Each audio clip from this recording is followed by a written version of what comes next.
Hi friends, అందరికీ నమస్కారం. బాపట్ల జిల్లా కలెక్టర్పై డిప్యూటీ స్పీకర్ రఘురామకృష్ణంరాజు ఆగ్రహం వ్యక్తం చేశారు. అలానే గొంతేరమ్మ ఆలయాన్ని కూల్చి రామాలయం కడుతున్నారు అనే విష ప్రచారాన్ని కూడా ఆయన ఖండించారు. ప్రస్తుతం దేశవ్యాప్తంగా ఏదైనా చర్చనీయాంశంగా ఉంది అంటే దళితులు చర్చికి వెళితే వారి ఎస్సీ హోదా రద్దవుతుందా? ఈ మూడు అంశాలు ప్రస్తుతం దేశవ్యాప్తంగా చర్చనీయాంశమయ్యాయి. రఘురామకృష్ణరాజు గారు ఆగ్రహం వ్యక్తం చేయడానికి కారణం ఏంటంటే దేశంలో అత్యున్నత న్యాయస్థానం సుప్రీంకోర్టే అతని ఎస్సీ హోదా రద్దవుతుందని చెప్పిన తర్వాత కూడా ఇంకా జిల్లా కలెక్టర్ ఏం విచారణ జరుపుతారు? రెవెన్యూ యంత్రాంగం ఏం విచారణ చేస్తుంది? ఎస్సీ హోదా రద్దు చేయాలా వద్దా అని పాస్టర్ చింతాడ ఆనంద్కు నోటీసులు పంపించడం ఏంటి? రద్దు చేయకుండా ఉండడానికి మీరు చెప్పాలనుకున్న విషయాలు ఏంటి అని ఆయన్ని అడగడం ఎందుకు? రద్దు చేసేయండి అని చెప్పి రఘురామకృష్ణరాజు గారు మాట్లాడారు. సర్టిఫికెట్లు రిజర్వేషన్లు వర్తించవు అని చాలా స్పష్టంగా చెప్పటం, మరి దానికి చింతించిన చింతాడ ఆనంద్ సుప్రీంకోర్టుకు వెళ్ళటం, సుప్రీంకోర్టు కూడా చాలా స్పష్టమైన తీర్పు ఇవ్వటం జరిగింది. పాస్టర్ అని చెప్పిన తర్వాతే ఆ జిల్లా యంత్రాంగం మరి ఎందుకు కళ్ళు మూసుకుపోయిందో అర్థం కావటం లేదు. ఆ జిల్లా యంత్రాంగం ద కలెక్టర్ ఇస్ రెస్పాన్సిబుల్. బహుశా ఆ కలెక్టర్ గారు నాకు తెలియదు, ఆయన ఎవడో నాకు తెలియదు, ఇంకా సర్టిఫికేట్ రద్దు చేయకుండా తాత్సారం చేయటం ఖచ్చితంగా ఇట్ ఈస్ కంటెంప్ట్. పాస్టర్ అని చెప్పి అతను చెప్పిన తర్వాత పాస్టర్కి ఈ బెనిఫిట్స్ ఉండవు అని సుప్రీంకోర్టు చెప్పిన తర్వాత జిల్లా కలెక్టర్ ఎవరండి దాన్ని మళ్ళీ కమిటీ వేసి చూడటానికి? సుప్రీంకోర్టు తీర్పుని తప్పడానికి జిల్లా కలెక్టర్కి అధికారం ఉందా? అసలు సుప్రీంకోర్టే తీర్పు ఇచ్చిన తర్వాత వాస్తవానికి రద్దు చేయొచ్చు, ఆపే హక్కు ఎవరికీ లేదు. కానీ ఆయన తదుపరి మళ్ళీ కోర్టుకు వెళ్ళి కోర్టులో పిలివేయడం, దీన్ని మళ్ళీ పునరాలోచన చేయాలనడం, లేదా మరలా వాదించడానికి ప్రయత్నం చేయడం, ఎందుకు అతను పాస్టర్గా మారాల్సి వచ్చింది, క్రైస్తవాన్ని ఎందుకు తీసుకోవాల్సి వచ్చింది అనే విషయాల మీద కోర్టుకి ఏమన్నా విన్నవించుకుంటాడేమో, దానికోసం ఏమన్నా సమయం అడిగాడేమో. జిల్లా కలెక్టర్ కూడా కంగారు పడకుండా వెంటనే అతని ఎస్సీ హోదా రద్దు చేయకుండా నోటీసులు ఇవ్వడం జరిగింది. రెండవ విచారణ అయిపోయిన తర్వాత అతని ఎస్సీ హోదా రద్దు చేసే విషయం మీద నిర్ణయం తీసుకుంటామని రెవెన్యూ యంత్రాంగం చెప్తున్నారు. ఈ విషయం రఘురామకృష్ణరాజు గారికి నచ్చలేదు. ఎందుకంటే మనం ప్రాక్టికల్గా ఆలోచిస్తే కోర్టు వన్స్ తీర్పు ఇచ్చిన తర్వాత వెంటనే దానికి సంబంధించినటువంటి అమలు జరగాలి. కానీ ఇక్కడ జరగలేదు. జరగకపోవడానికి జిల్లా కలెక్టర్ ఏమైనా పాస్టర్ ఆనంద్ సానుభూతి పరుడు అంటే కాదు. కానీ రఘురామకృష్ణరాజు గారు ఎందుకు ఆయన సానుభూతి చూపిస్తున్నాడు జిల్లా కలెక్టర్ అని మాట్లాడు. మేబీ రెండో విచారణ జరిగిన తర్వాత ఎస్సీ హోదా రద్దు చేయొచ్చేమో. దేశవ్యాప్తంగా ఎంత చర్చనీయాంశమైన అంశం మీద మరి చర్చికి వెళుతున్నటువంటి వ్యక్తులంతా కలిసి వారి హోదాను కోల్పోకుండా ప్రభుత్వానికి ఏమైనా విన్నవించుకుంటారేమో, రాజ్యాంగంలో ఏమైనా సవరణలు చేయలేము. అంత ఈజీగా అయ్యే సవరణ కాదు ఇది. 1950లో కాంగ్రెస్ ప్రభుత్వం తీసుకొచ్చినటువంటి అప్పటి రాష్ట్రపతి ఉత్తర్వుల మేరకు రాజ్యాంగంలో సవరించబడినటువంటి అంశం. ఆర్టికల్ 25 ప్రకారం ఎవరిష్టం వచ్చిన మతాన్ని వాళ్ళు అనుసరించవచ్చు. కానీ రిజర్వేషన్స్ వర్తించాలి అంటే మీరు పాటించిన మతం మన దేశానికి చెందిందై ఉండాలి. మీరు మతాన్ని పాటించొద్దని ఎవరు చెప్పట్లా. ఇక్కడ ఏం చెప్తున్నారంటే కొంతమంది తప్పుదారి పట్టిస్తారు. దళితులు క్రైస్తవ మతాన్ని అనుసరిస్తే వద్దంటున్నారు, అనుసరించకూడదు అంటున్నారు. వాళ్ళకి హక్కు లేదా? ఆర్టికల్ 25 ప్రకారం మాకు నచ్చిన మతాన్ని అనుసరించవచ్చు కదా. అవును, పాయింటే. ఆర్టికల్ 25 ప్రకారం మీకు నచ్చిన మతాన్ని అనుసరించవచ్చు, ఏ వ్యక్తి అయినా కానీ, నేనైనా కానీ. కానీ ప్రభుత్వం నుంచి రావాల్సినటువంటి రిజర్వేషన్స్ కానీ మీకు వచ్చేటువంటి సదుపాయాలు కానీ మీరు అడగకూడదు. అది 1950లో చేసినటువంటి అమెండ్మెంట్స్. సో క్రైస్తవ మతాన్ని అనుసరిస్తే ఆటోమేటిక్గా మీ హోదాలన్నీ కోల్పోతారు. దాని గురించి మీరు ప్రశ్నించడానికి లేదు. ఒకవేళ మీరు ప్రశ్నించాలి, మీరు క్రైస్తవ మతాన్ని అనుసరించినా మీకు అన్ని హోదాలు దక్కాలి అంటే రాజ్యాంగంలో సవరణ చేయాలి. రాజ్యాంగంలో సవరణ చేయాలంటే ఏం చేయాలి? చర్చికి వెళుతున్న వ్యక్తులంతా కూడా ఏకమయ్యి ప్రభుత్వాన్ని విజ్ఞప్తి చేయాలి. ఎలా అయితే సిక్కు మతాన్ని, బౌద్ధ మతాన్ని భారత రాజ్యాంగంలో పాటిస్తే హోదా పోదు అని చేర్చారో అట్లనే క్రైస్తవ మతాన్ని చేర్చాలి అన్నారు. అది అంత సాధ్యపడే అటువంటి విషయం కాదు. ఎందుకంటే సిక్కు, బౌద్ధ, హిందూ మతం అనేవి భారతదేశానికి సంబంధించినటువంటి మతాలు.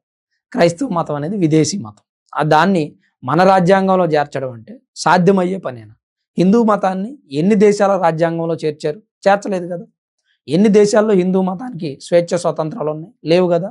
మన దేశంలో పరాయి మతాన్ని మన రాజ్యాంగంలో ఎలా చేర్చగలం? ఈ అమెండ్మెంట్స్ ఎలా సాధ్యపడుతుంది? మరి మన దేశంలో ఉన్నటువంటి న్యాయ వ్యవస్థ ఆలోచించాల్సిన అవసరం ఉంది. అలానే రెండవ అంశం, రఘురామకృష్ణరాజు గారు ఆలయాన్ని కూల్చారు అర్ధరాత్రి, అందరూ నిద్రపోతున్న సమయంలో అని. ఆలయాన్ని కూర్చడం అర్ధరాత్రి కాదు, బ్రహ్మ ముహూర్తంలో జరిగింది. అది ఉదయం నుంచి మొదలు పెడితే ఆ టైంకి పని అవుతూ ఉంటుంది. జేసీబీ వాడు రావచ్చు, రాకపోవచ్చు, లేదా అక్కడ ముహూర్తానికి కూల్చాలని హిందువులకు కొన్ని ఆచారాలు ఉంటాయి కాబట్టి దాని ప్రకారం జరగవచ్చు. అక్కడ గొంతేరమ్మ ఆలయం ఉంటే కూల్చేశారు అని చెప్పి చెప్తా ఉన్నారు. అసలు గొంతేరమ్మ కానీ ముత్యాలమ్మ కానీ వీళ్ళంతా ఏంటంటే గ్రామ దేవతలు. గ్రామ దేవతలకి పొలిమేర దగ్గర ఒక విగ్రహం ఏర్పాటు చేస్తారు, లేదంటే ఒక రాయి ఉంటుంది, దానికే కొబ్బరికాయ కొట్టి దండం పెట్టుకుంటారు హిందువులంతా. మరి అసలు గొంతేరమ్మకి ఆలయమే లేదని త్రిబులారు గారు చెప్తా ఉన్నారు. ఎవడో వచ్చి అక్కడ మా చిన్నప్పుడు ఏదో గొంతెనమ్మ గుడి ఉంది, గొంతెనమ్మకి అసలు గుడే ఉండదు, అది ఓన్లీ వన్ డే అఫైర్. ఒక బొమ్మ తయారు చేస్తారు, నంది బొమ్మ తయారు చేస్తారు, ఆ నందిని తీసుకెళ్లి నిమజ్జనం చేస్తారు, అట్లా సర్ది రోజు. వీళ్ళు ఆలయం గురించి కడుతున్నారు అంటున్నారు. పోనీ గొంతేరమ్మ ఆలయం ఉంది, అక్కడ ఉన్న వాళ్ళు ఏమైనా పూజలు చేస్తున్నారా? లేదు. వాళ్ళ అబ్జెక్షన్ ఏంటంటే అక్కడ రామాలయం కట్టకూడదు, రామాలయం కడితే పూజలు చేస్తారు, గొంతెరమ్మ ఆలయం అయితే ఎవరు పూజలు చేయరు. పైగా ఈ రామాలయం వివాదం అందరికీ తెలిసింది. ప్రభుత్వం నుంచి పర్మిషన్ వచ్చిన తర్వాత అర్ధరాత్రి దొంగతనంగా కూల్చాల్సిన అవసరం ఉంది? నేరుగానే కూలుస్తారు. కాకపోతే బ్రహ్మ ముహూర్తం ఉంది కాబట్టి ఆ టైంలో కూల్చాము అని డిప్యూటీ స్పీకర్ చెప్తా ఉన్నారు. అర్ధరాత్రి దొంగచాటుగా చేయవలసిన పని ఏంటి అని వీళ్ళందరికీ మళ్ళీ చెప్తున్నా, ఇది అర్ధరాత్రి చేసింది కాదు. అన్ని అనుమతులు తీసుకొని బ్రహ్మ ముహూర్తానికి దశమి ఏకాదశ గడియలు ఉండేలాగా అది 10 గంటలు జరిగే కార్యక్రమం కనీసం 10 నుంచి 12 గంటలు పడుతుంది. త్వరితగతిని పూర్తి చేసాం. బాగా మిట్ట మధ్యాహ్నం ఎండ రాకముందే 11 గంటల 25 నిమిషాలకి ఆ భూమి క్లియర్ చేయటం అంతా జరిగింది. జరుగుతున్నటువంటి అన్ని అంశాలు ఒకేసారి ఈ దళితులు క్రైస్తవ మతాన్ని అనుసరిస్తున్న అంశాన్ని ప్రభావితం చేస్తూ ఉన్నాయి. బాపట్ల జిల్లా చింతాడ ఆనంద్ విషయం కానీ, ఆకివీడిలో రామాలయ నిర్మాణాన్ని అడ్డుకుంటున్నటువంటి క్రైస్తవులు కానీ, ఈ 2 అంశాలు కూడా చర్చికి వెళుతున్న దళితుల మీద ప్రభావం చూపిస్తుంది. ఎందుకంటే రాజ్యాంగానికి అనుగుణంగా జరుగుతున్నటువంటి పనులు కాదు ఇవి. పాస్టర్ చింతాడ ఆనంద్ ఎప్పుడైతే క్రైస్తవంలోకి వెళ్ళారో ఆయన ఎస్సీ హోదాను కోల్పోతారో మన రాజ్యాంగం ప్రకారమే ఉంది. అలానే రామాలయం పురాతనమైనది, దాన్ని పునర్నిర్మించుకోకుండా అడ్డుపడుతుంది క్రైస్తవులు. అక్కడ కూడా అది ఇల్లీగల్ పాయింటే. ఇక్కడ చింతాడ ఆనంద్ చేసింది కూడా ఇల్లీగల్ పాయింట్. ఈ ఇల్లీగల్ పాయింట్స్ కూడా దళిత క్రైస్తవుల మీద పడ్డాయి. ఈ పాయింట్స్ వలన వాళ్ళు ప్రభావితం అవుతున్నారు, వాళ్ళు ఎఫెక్ట్ అవుతారు. సో ఇక్కడ నిజమైనటువంటి దళితులు ఎవరైతే ఉన్నారో వారికి ఎఫెక్ట్ అయ్యే అవకాశం కూడా ఉంది. ఇప్పటికీ చాలా మంది క్రైస్తవ మతాన్ని అనుసరిస్తున్నారు, తప్పు కాదు అది. కానీ పర్ఫెక్ట్ క్రైస్తవుల్లాగా ఉంటే ప్రాబ్లం లేదు. కానీ మేము క్రైస్తవులుగా ఉంటాం, మాకు హిందూ మతం ప్రకారం ప్రభుత్వం నుంచి వచ్చే అన్ని సదుపాయాలు కల్పించండి అనేది రాంగ్ డెసిషన్. వాళ్ళ ఆలోచన కూడా తప్పే. ఇప్పుడు మీరు క్రైస్తవులుగా ఉన్నారు, పెద్ద సమస్య ఏముంది, అలా ఉండిపోవచ్చు, తప్పు కాదు కదా. ఇప్పుడు ముస్లిమ్స్ ఉన్నారు, వాళ్ళు ముస్లిమ్స్గా చలామణి అవుతున్నారు. వాళ్ళు ఒక్కసారి మతం మారారు అంటే మేము ముస్లిమ్స్ అని పబ్లిక్గా చెప్పుకుంటారు, ఇంటి పేరు మార్చుకుంటారు, వారు నమాజ్ చేస్తారు, మసీదుకి వెళ్తారు, అల్లాని ఆరాధిస్తారు. అప్పుడు వారు హిందువుగా ప్రభుత్వం నుంచి వచ్చేటువంటి ఏ సదుపాయాలను కూడా ముస్లిమ్స్ పొందలేరు, పొందరు కూడా.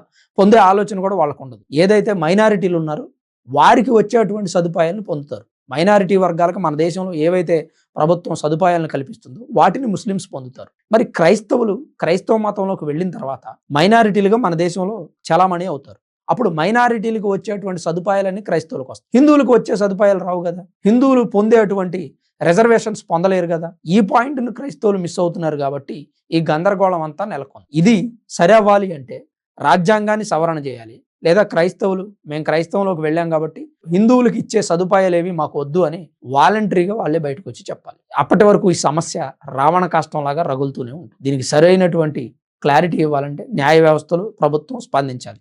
మందాకృష్ణ మాదిక్ గారికి చెప్పింది కూడా అదే. ప్రభుత్వం ఎందుకు మౌనం వహిస్తోంది, త్వరగా తేల్చండి అని. ప్రభుత్వం ఏం తేలుస్తుందండి? ప్రభుత్వం తేల్చడానికి ఏం లేదు. క్రైస్తవులు వాలంటరీగా వచ్చి మాకు హిందువులకు వచ్చే సదుపాయాలు ఏం వద్దండి, మేము క్రైస్తవులకు వెళ్ళిపోయామని చెప్పాలి, లేదా రాజ్యాంగాన్ని సవరించాలి. అవి 2 కూడా సాధ్యమయ్యే పనులని నేనైతే అనుకోవట్లేదు. మరి మీరేమనుకుంటున్నారు? మీ అభిప్రాయం ఏంటనేది తప్పకుండా కామెంట్ రూపంలో రాయండి. వీడియో చూస్తున్న ప్రతి ఒక్కరు దయచేసి లైక్ చేయండి. కుదిరితే ఈ ఇన్ఫర్మేషన్ని మరికొంతమందికి షేర్ చేయండి. వీడియోని చివరి వరకు ఓపికగా చూసిన మీ అందరికీ పేరు పేరున ప్రత్యేకించి ధన్యవాదాలు.